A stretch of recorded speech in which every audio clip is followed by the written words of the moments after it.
Ketika lo lagi nongkrong di kafe sama teman-teman lo sambil pesan kopi kekinian, apa sih yang biasa lo obrolin? Stres soal kerja atau kuliah kah gitu? Atau jodoh yang gak kunjung datang? Kalau kalian suka ngomongin hal-hal yang tadi gue sebut, ya kalian gak salah. Cuman ada yang kurang aja, sesuatu yang gue tahu lo pada omongin, tapi lo pada nggak mau ngaku. Seks. Gua tahu kalian mau ngomongin seks, dan enggak gitu, ngobrolin seks sendiri bukan hal yang salah. Tapi tambahin dikit aja nih, satu kata aja di belakangnya, jadi sex education. Nah, tapi Vic, bukannya tabu ya kalau kayak gitu. Nanti gua dianggap mesum porno dan cabul lagi sama teman-teman tongkrongan gua. Nih, yang mau gua bilang sama lo, satu, emang lo nggak cabul? Dan yang nomor dua, woi, sex education tuh penting banget. Penting gimana tuh? Nah, di video kali ini gue akan kasih lo 3 alasan kenapa lo harus mulai terbiasa ngomongin sex education di tongkrongan kalian. Jangan lupa like, comment, dan subscribe. Dan yuk, langsung aja kita mulai.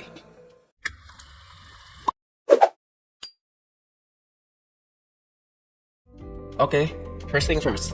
Apa itu sex education? Nah, sex education adalah istilah buat ngedeskripsiin pendidikan tentang anatomi seksual manusia, reproduksi seksual, seksual intercourse, dan aspek lain tentang perilaku seks manusia. Jadi iya, seluas itu. Lo bisa aja ngomongin soal gimana suhu dingin membuat kemaluan laki-laki mengkerut, dan itu masih dianggap sebagai sex education. Nah, tapi yang kita harus tekankan di sini itu adalah sisi pendidikannya. Kenapa nih?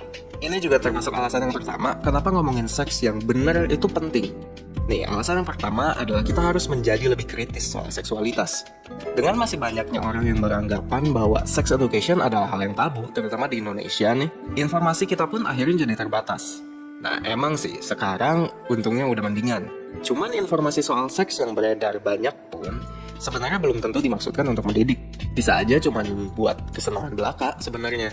Kalau udah kayak gini bisa jadi bahaya juga nih ketika lo dapat informasi soal seks, tapi penjelasannya nggak berdasarkan fakta dengan data yang kuat gitu, karena emang nggak dimaksudkan buat mendidik. Misalnya apa nih contohnya? Bokep. Bokep itu kan bukan dimaksudkan untuk menjadi bahan edukasi ya, mohon maaf nih. Nah, makanya dengan belajar sex ed lewat sumber yang terpercaya, lo bisa jadi lebih kritis tentang hal-hal yang berbau seksual. Lo jadinya nggak akan makan mentah-mentah semua informasi soal seks yang ada di internet. Lo bisa membedakan mana yang benar, mana yang salah. Dan ini pastinya akan ngebantu lo banget di dalam keputusan-keputusan seksual lo ke depannya. Nah, alasan yang kedua adalah lo jadi tahu masalah yang bisa muncul di ranah seks. Nih misalnya, apa yang akan kalian para gadis lakukan jika mengetahui ada tonjolan kecil di bibir vagina kalian? Nah, mungkin kalau misalnya kalian nggak tahu, kalian akan menganggapnya sebagai angin lalu aja. Kalian nggak beranggapan bahwa itu adalah ancaman yang nyata. Padahal nih, tonjolan kecil yang ada di situ, itu bisa jadi merupakan gejala dari kanker vulva yang menyerang bagian luar vagina wanita.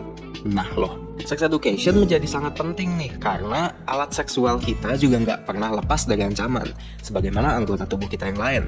Jangan sampai cuman karena obrolannya bawa-bawa nama kelamin, lo jadi menghindari obrolan soal pendidikan seks. Lo bagusnya tahu nih masalah apa yang bisa muncul di ranah seks pada lo, dan gimana tanda-tandanya. Seenggaknya yang dasar dulu deh. Nah, alasan yang ketiga adalah kita jadi lebih berhati-hati dalam bertindak. Kenapa tuh kita bisa jadi lebih berhati-hati dalam bertindak? Nih, karena sadar atau enggak, seks itu adalah persoalan yang range-nya tuh luas. Dari mulai hal yang ya bisa dibilang trivial banget, sampai momen-momen yang benar-benar berpengaruh ke hidup seseorang. Range-nya yang lebar itu tuh semuanya berhubungan dengan seks. Contoh aja nih, apa lo udah siap untuk berhubungan seks pertama kalinya? Kalau misalnya lo bilang siap, apa yang buat lo berpikir bahwa lo siap? Apakah lo benar-benar tahu dampak dari hubungan seks pertama kalinya? Di pihak laki-laki seperti apa dan di perempuan seperti apa? Dan secara fisik seperti apa dan secara mental seperti apa?